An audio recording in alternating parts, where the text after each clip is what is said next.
At dahil nga nagta-top balancing tayo ngayon, no? So may makakapagtanong siguro, no? 11:04 AM na, no? So syempre, sikat na ang araw, kahit makulimlim sa labas, meron pa ring araw.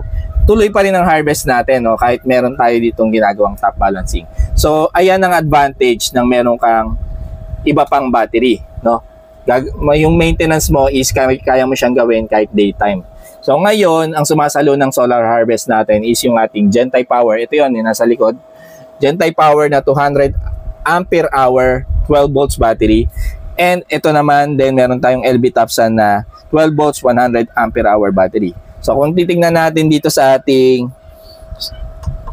solar charge controller na POMR, so meron siyang 87 watts na pumapasok galing sa ating Bosca panel. At ito namang EP Ever na solar charge controller, meron siyang around 590 watts na power galing sa ating JA solar panel. So walang epekto yung ating pag-top balancing ngayon. So hindi nakaka-apekto sa ating solar harvest. So diretso lang ang ating pag-harvest.